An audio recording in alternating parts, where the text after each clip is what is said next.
Thank you for letting me speaking first, and I'm sorry for that.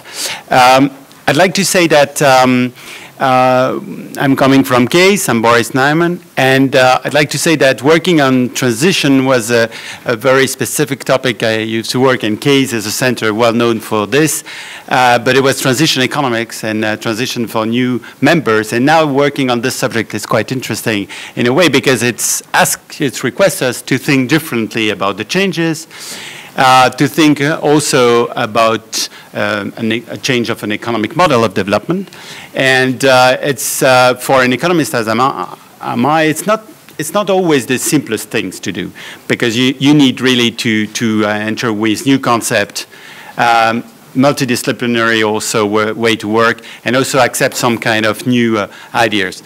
But however, I think it's challenging, and it's quite demanding and challenging. So I'm very happy to join that also all CASE is joining this work package 8. So this subject have been also very much analyzed if we think in terms of employment and transition with new members. The fact that there is regional disparities in EU and also for new members was one of the topics that was addressed very much in 95 already, 96 in the literature, but not taking into account all these aspects of ecological questions. So it's not totally new in the economic literature, on the contrary.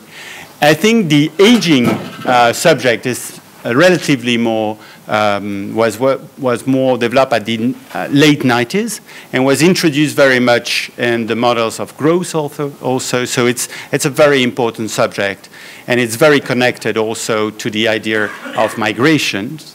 So and there is a big debate about that, also connected to know if, in this case, the reports of the UN, considering the fact that when you have aging, you need migrations. So this is one of the very important subjects. And finally, what I didn't say to introduce the subject, that when you have problem of, in certain countries of Europe, of mobility within the country, so imagine problem of mobility like in Italy, where people from the south may not willing to move, or from the north move to the south and so on.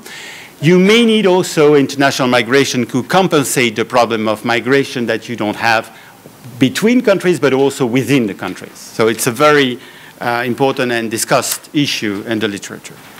So I very quickly go over the objective and tasks, the WPA, the interdependencies, the contribution by partners, the methodology a little bit. It's not the final words here. It's just some ideas. And the coverage and deliver and timetable. So I'm not going to enter today here really inside the subject, because I think we need debates much more. And for the moment, the subject looks more a description of the data. So I think in the further discussion, we go more on causalities. So as you can see, I don't know if you see here very well, it's small, but we have like 3 main objectives to analyze the regional differences in demographic development. This is mainly the task that is taken by NED. And it's a demographic analysis, including migration. It is something that is quite important. We have to discuss if we take into account only migration between states, between regions, or also outside migrations. I would like 3 of the aspects to be taken into account, but we don't have the data for all the aspects of migrations. And there is, of course, the problem of non-legal migration, where we don't have the data. But I think some assumptions have to be done on that, because it affects some of the sectors that are like construction sectors and that are crucial in the modelization. Then to assess the impact of socio-ecological transition on regional economic performance. And here I think this is quite difficult. I mean, we need to agree together what is the concept and what we will take as a concept of the impact.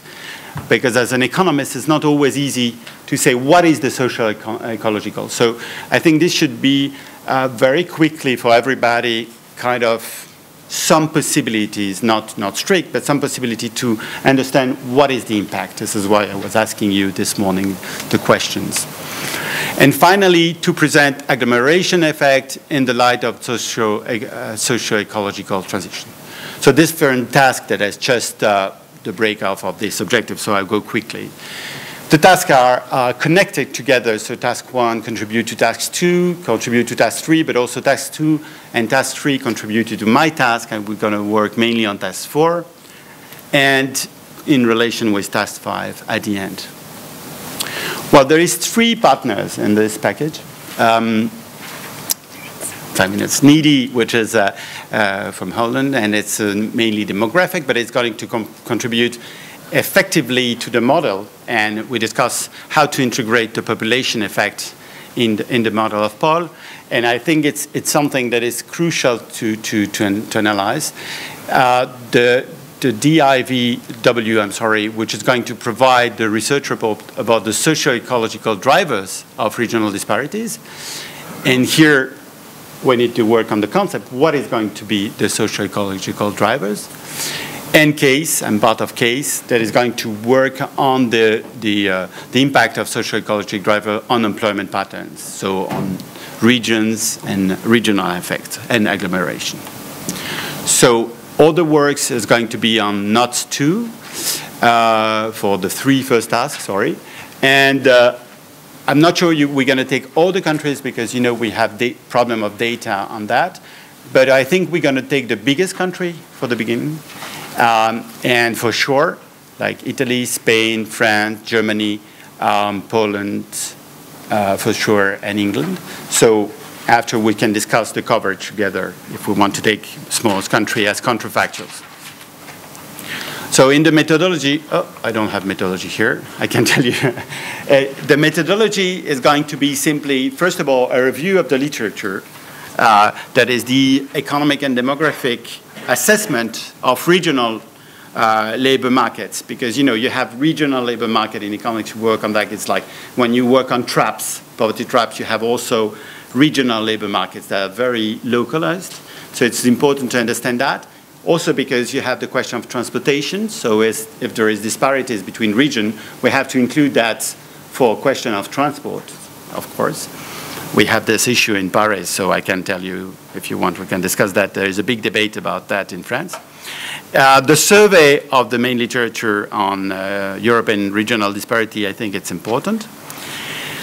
We will work with Eurostat mainly, but I'd like also to point out that if you agree, we can work together on labor force surveys directly, because there is a lot of information that are very crucial, but this has to be decided together. If we decide to have the labor force survey for the main countries that are available for everybody, I think we have so many information inside that it's sometimes useful to have it.